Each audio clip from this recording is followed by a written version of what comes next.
Hello, youngins.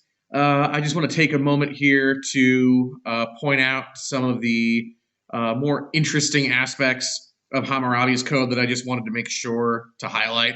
And I'm doing it at the end just because I don't want to overly influence your takes or your interpretations on Hammurabi's code. And the way I've been doing this, the way we did this, I've done this Hammurabi's code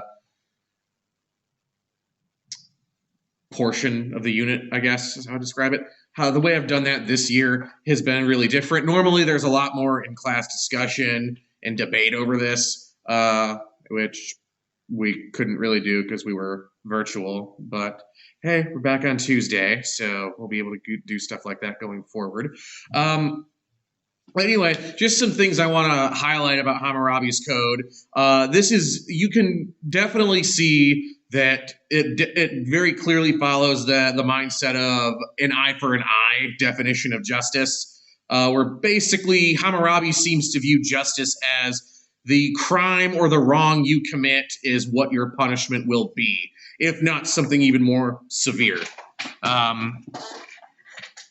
Again, lots of amputation going on in Hammurabi's code. A lot of punishments for a lot of different crimes are some form of amputation, even though some of the crimes don't necessarily pertain to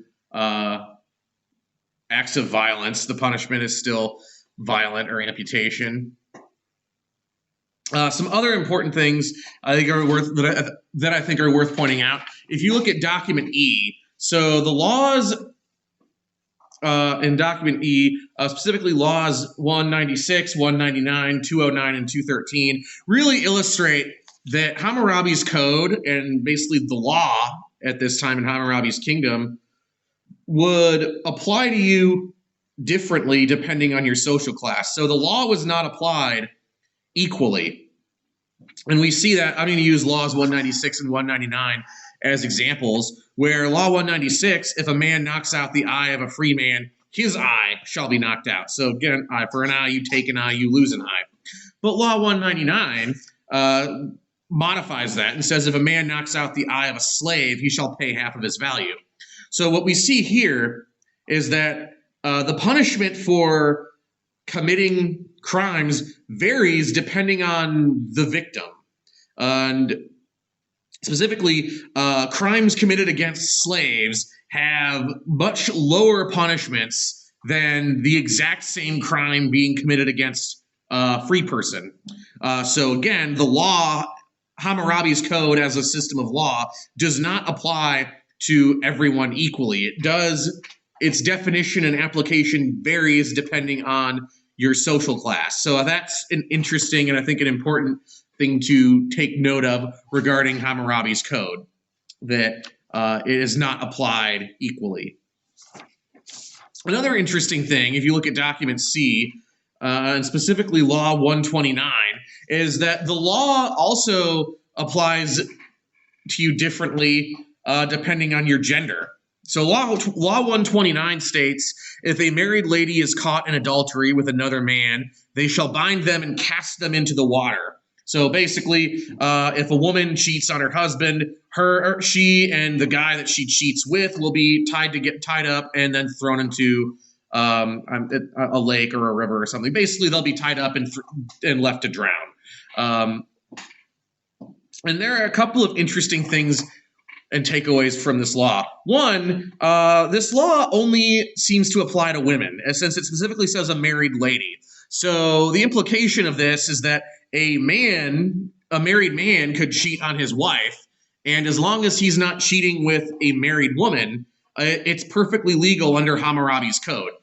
He will not be put to death, while his wife would. Another interesting thing is that what we see with this law is a prime example of it, that Hammurabi's code has a number of laws that are not laws in our modern system of law. Or I guess another way to say it, he has criminalized certain things that are not criminalized under our current system of law. And again, law 129 is a prime example of that. under modern law, adultery is not illegal. That's not to say it's like a good thing to do or it's immoral, but it's not illegal. Like if you cheat on your significant other, you're not going to face legal consequences. But Hammurabi's code, yeah, there's a very real chance that if you cheat on your significant other, you're going to face some pretty steep legal consequences, at least if you're a woman. So I think that's another interesting thing when you look at Hammurabi's code and compare it to modern law, how, one, the punishments are a lot more strict and a lot more severe than our modern code and our modern system of laws. And that also the law does not apply equally to everyone. It varies depending on social class and gender. And it also has criminalized certain behaviors that are not criminalized today. So all of these things are pretty interesting, I think, and kind of give a good example and a good understanding of the mindset and the culture of ancient Mesopotamia, the culture that this law system originated in and applied to. So I'm really interested to see your takes and how you interpreted Hammurabi's code in your essays. And I am also looking forward to seeing you guys on Tuesday. Have a good Labor Day, and we will see each other face to face on Tuesday.